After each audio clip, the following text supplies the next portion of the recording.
Eu ia colocar uma luva e esqueci, minha mão tá muito gelada. Calma aí, gente.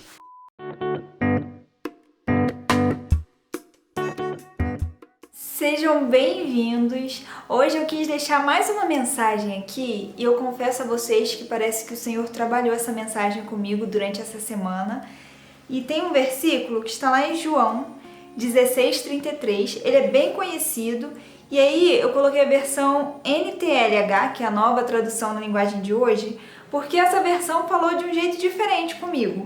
E eu vou ler o versículo para vocês. Eu digo isso para que, por estarem unidos comigo, vocês tenham paz. No mundo vocês vão sofrer, mas tenham coragem. Eu venci o mundo. Isso aqui é Jesus avisando aos discípulos que ele voltaria para o Pai, mas que era para os discípulos permanecerem unidos com ele, unidos com Cristo, para que eles pudessem ter paz. E o Senhor trabalhou isso muito comigo sobre ter bom ânimo. Eu tenho passado por semanas bem difíceis, sabe? São assuntos que eu não gosto de expor aqui, porque são pessoais, relacionados à família, e aí eu não gosto de expor muito. Mas assim, são tempos difíceis. Eu acredito que cada família tem sua peculiaridade. Nossa, essa palavra é difícil. E assim, claro, né? Ninguém é perfeito. Onde tem ser humano, tem falhas. E acontece, né? Então eu tenho passado por semanas bem difíceis. E aí a gente pensa em desanimar. A gente pensa em se entristecer e permanecer entristecido, porque a tristeza faz parte da vida. O problema é a gente permanecer na tristeza. E o Senhor começou a trabalhar comigo isso, sobre ter bom ânimo, não permitir que a tristeza invada meu coração a ponto de me dominar. Porque não somos mais escravos de nada disso, nem de sentimentos que nos levam para a tristeza, nem de sentimentos que nos prendem, que nos seduzem. A gente não é mais escravo porque Cristo nos libertou. E sobre ter bom ânimo, eu confesso que é muito mais fácil falar, né? Tenha bom ânimo, fique animado sempre, não deixe a tristeza te dominar. Mas quando a gente passa por uma situação que a gente já ficou triste o tempo que deveria ficar, a gente já passou pelo processo da tristeza e chega a hora de se reerguer, se levantar. É bem difícil. Olhando assim de um modo técnico, psicologicamente, o nosso cérebro tende a criar padrões. Só que o que acontece? Geralmente a vida tem tantos desafios que a gente acaba ficando triste, fica desanimado, aí a mulher tem TPM, fica com o astral baixo, e a gente tá ficando triste, nem sabe o porquê, acha que é espiritual, acha que é emocional, mas às vezes é físico. Nós somos 3 em 1, a gente é corpo, alma e espírito. Então a gente precisa cuidar sempre dessas 3 áreas. Eu sempre bato nessa tecla porque é importante. Jesus veio à Terra, Jesus fez jejum, Jesus comia, Jesus orava, Jesus conversava com Deus, Jesus se comunicava com as pessoas e Jesus sentia. Quando Lázaro morreu, Jesus chorou. Então a gente precisa aprender a cuidar desses 3 seres que somos nós. O espírito precisa comandar o corpo e a alma, né? Os sentimentos. Só que a gente precisa sim cuidar dos 3. Quando a gente fala de carne fraca, a gente não está falando da carne física. A gente precisa se alimentar bem, a gente precisa ver se os nossos níveis de hormônios estão ok, porque isso também pode causar tristeza. Voltando ao processo de gravação que o cérebro faz, geralmente quando a gente passa por um período de tristeza, de depressão, o cérebro precisa de alguém, precisa de algo para cortar essa fase, porque ele grava, ele tem uma memória ali que ele prefere gravar algo que a gente viveu para ficar mais fácil.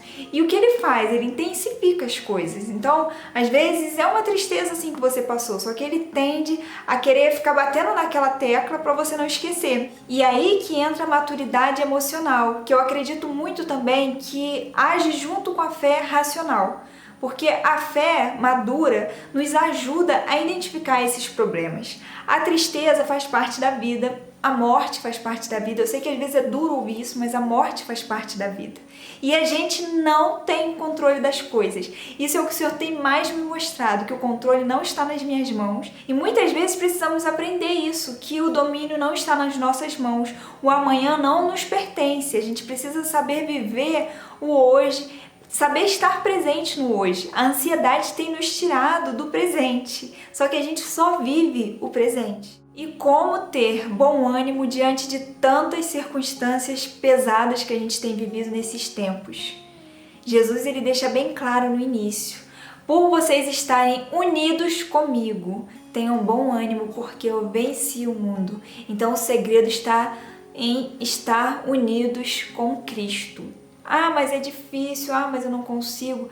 Gente, eu também bato na tecla de a gente tentar sempre ter uma disciplina de orar, de buscar Deus. Porque parece simples, mas é algo que, se a gente não fizer, nos leva para uma zona de tristeza que é muito pesado. Não deixe de fazer seu devocional. Às vezes você está passando por tristeza e eu acredito muito que o Espírito Santo nos alerte. Que a gente está esquecendo de orar ou está orando menos, achando que o Senhor concorda. Tudo bem que para Deus, assim, Deus nos ama, mas a oração não muda quem Deus é. Só que a oração, estar com Deus, muda quem somos, muda o nosso olhar em relação ao mundo, porque quando a gente está mais próximo de Deus, a gente enxerga quem Deus é, a gente enxerga que Ele está cuidando da nossa vida e que a tristeza não precisa e não pode mais nos dominar, porque Ele nos liberta. É só com Cristo que venceremos. Eu sei que às vezes a gente quer uma receita assim que, não, mas eu tenho que rodar, tenho que fazer isso, tenho que fazer aquilo. Não, é simples, mas se você não fizer, não dá certo. Esteja com Cristo, busque estar com Cristo, que aí sim Ele vai te ajudar a ter bom ânimo. E quando vier a tristeza, o Senhor nos corrige muito, o Senhor me corrige muito em oração. Quando eu penso, Senhor, mas isso aqui aconteceu. Você já viu que a oração é assim? Às vezes a gente vai começando a falar sobre as nossas tristezas, a gente vai desabafando e de repente o Senhor nos mostra que Ele está cuidando de tudo, ou Ele nos atenta para algo que Ele já fez, e aí a gente começa a adorar e fala, nossa Deus, o Senhor é tão maravilhoso, porque o Senhor, Ele tem o poder de cuidar da nossa alma, do nosso corpo e do nosso espírito. Então Ele sabe nos tratar. Não que eu esteja rejeitando os psicólogos, nada disso, mas o Senhor sabe tratar coisas que a gente nem sabe que tem, e aí a gente não procura ajuda, e o Senhor sabe tratar. Então, o nosso bom ânimo vem do Senhor, vem em estar unidos com Ele. Não deixe de fazer a sua devocional, não deixe de fazer a sua oração, por mais difícil que a situação esteja. Acredite que vai passar, porque Cristo venceu o mundo. E a gente, unido com Cristo, a gente sabe que a gente vai vencer também, porque o sangue dele tem muito poder. E a gente pode sim ter bom ânimo, porque temos o nosso Senhor conosco.